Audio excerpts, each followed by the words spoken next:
Let's see, it was insecure, painful, and full of nasty jokes, like my middle school experience was. I went to public school. Yeah. Yeah, Big Mouth really captures how absolutely miserable middle school is, while also being very hilarious. But it was annoying growing up, and middle school all seemed to be about friendship and being nice and liking boys and wearing shiny stuff. Yeah, my teen shows were terrible when I was a kid. They're not much better now, but whew, I at least like Big Mouth for remembering how it feels to transition from kid to nightmare and people suck, and this show just portrays it so well, while also being pretty damn funny. So, yay! I could talk a lot about all the characters' rise and falls in Big Mouth from season 2 to 3 since I skipped doing a video for season 2 when it came out. But no, I thought about this a lot, and I just decided to do a big top 5 of the things I like about Big Mouth and I think make it worth seeing. Let's see. Ooh, Andrew. I pity you. I fear for you. I admire you. I relate to you. You disgust me. Oh, there are a lot of things with me and you, Andrew. A lot of things. Your fall in the Valentine's Day episode was so sick. It's so funny. I laughed for days. Days! Does that make me evil? Maybe. But I laughed. Like, a whole body shaking laugh. Because the torture you cause for yourself is just so funny. I see how you come to these decisions. I know your background. I sympathize. But I can still hate you for the terrible things you do and how it affects the people around you, especially Missy, who I don't think you love. I think you just obsess over. It's sad. Pitiful and sad. But wow, the Valentine's Day episode was so funny. Andrew, you are the funniest part of the show. We could say it's Maury Frollo's inappropriate toy penises, but no. Him encouraging and sometimes fearing you and all that helps, but no, Andrew. You, with all your sickness. From the thing with your cousin, again, totally disturbing, but so funny. God, I think maybe one of my favorite parts of season 3 was after you write a very sad letter saying, "You're a little pony, Andrew." And Maury comes up with a knife saying, "Okay, here we go." He's like, Jesus! It's like, oh, that was a suicide letter? Oh my god, your parents just found a bunch of pictures of your penis online to your cousin. And you're not gonna kill yourself? You're resilient, young man. It's horrible, but very, very funny. Seriously, watch that episode. You can watch the one before where they go to Florida, and I think it illustrates how terrible Florida is. But yeah, just Andrew and his sick mind. I understand and fear. I have a lot of feelings for this kid.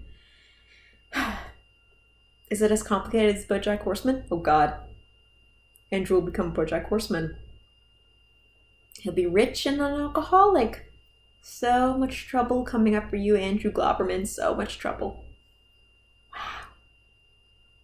Okay, other thing is how positive the show, does for ladies. From the Planned Parenthood episode, which was actually very sympathetic to Planned Parenthood and abortions. And they also say that, Planned Parenthood does more than abortions. Yay for that.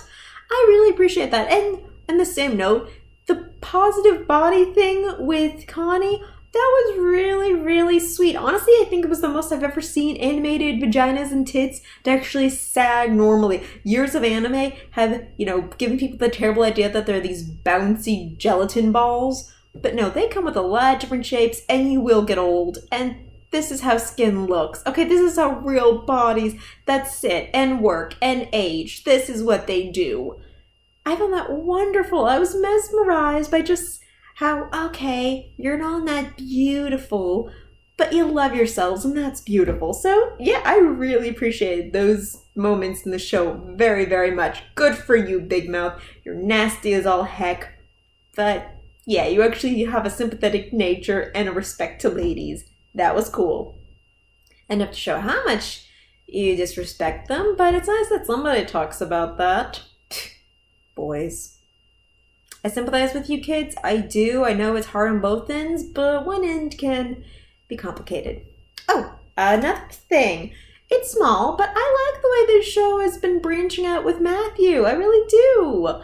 At first, he was just kind of mean-spirited, but I kind of loved how much he hated. He loved hating everybody else. I felt him that way. He made me laugh so much. And then he meets, oh God, what's the name of that dude? God, he's an old actor. He was Mrs. Doubtfire and Mulan, and he's like always that character in shows because of that voice he has. I thought he was very, very cute, and how he kind of gave, Matthew a warning scene of how you should be nicer to people or else you're going to be alone. And yeah, God, I thought that was, it's what some people needed to hear. I've met young gay teenagers, not on Tinder, I'm not that crazy. But yeah, I sometimes worry that, boys with boys, they're more interested in sex than romance. So yeah, I thought the show was cute in how it portrayed just, the butterflies in the stomach and the jiggly feelings and all the awkwardness and fears of getting to know somebody you like. I thought that was really sweet and endearing.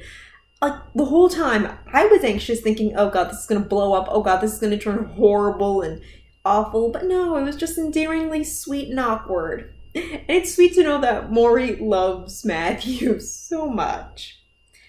I think he just has fun with Andrew, and Andrew's just constantly surprising him, but yeah, I think Matthew is, in some ways, a different case, not an easier case, because Matthew is a person with his own problems, but, I think it brings out Maury's more gentler side. Still plenty of penises are talked about, and more butt stuff, but still, it brings out his gentler side because he gets to love Matthew, and Matthew's open to love.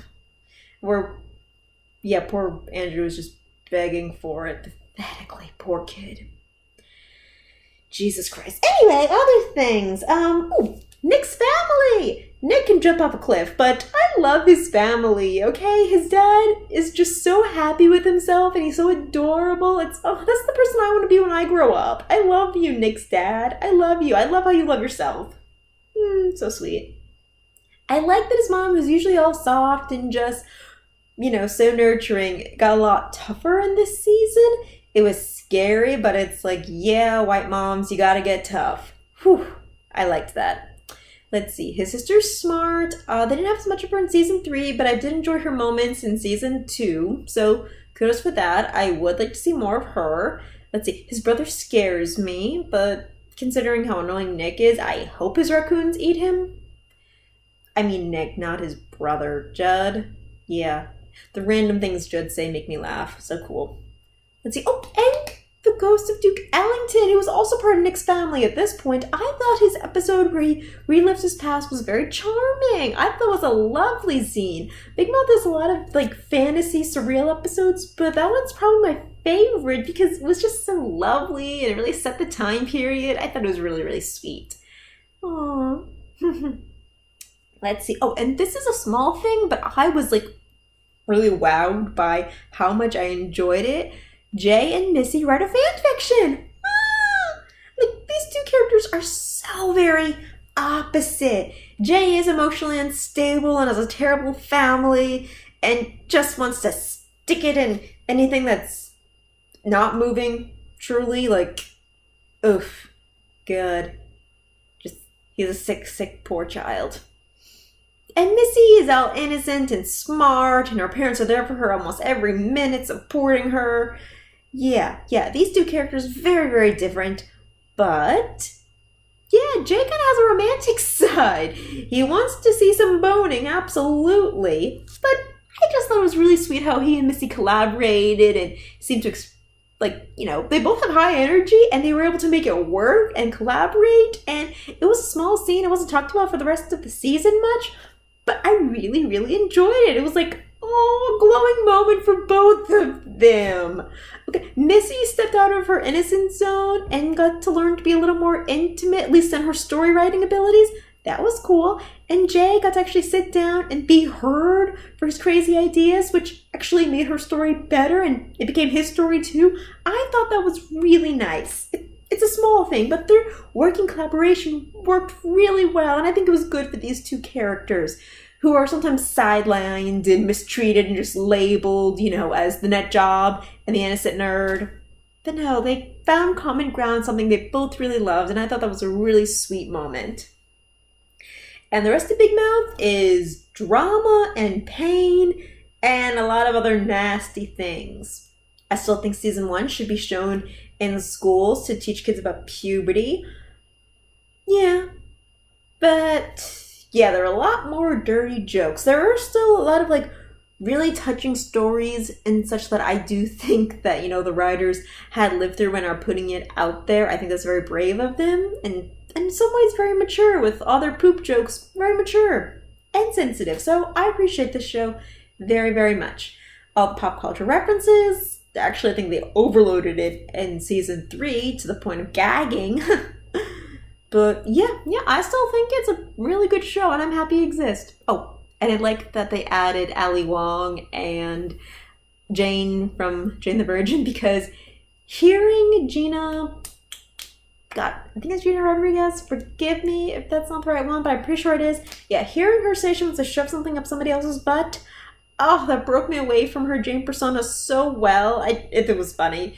Not knowing it's Jane and knowing it's Jane, both reasons, both scenarios, it's very funny. And yeah, she's a nice character. It shows, even when girls are pretty, they have problems. They do, and I thought that was nice. Oh, and I like how they brought Ali Wong into this show. Okay, she is funny. I like her character in it because she is bold. She likes herself like Ali Wong. Unlike her Tuca version, which... yeah, I don't think she should only be one kind of character, but this is just the side of her I really like. So yeah, Big Mouth, I like you. God knows what you'll do in your 4th season. I mean, with the drama you're expecting, if people really care about how these kids' feelings get wrapped up, then I guess you can keep watching. But really, I say watch it for its weird humor. It is dark, it is gross, and it's very funny. So yeah, Big Mouth,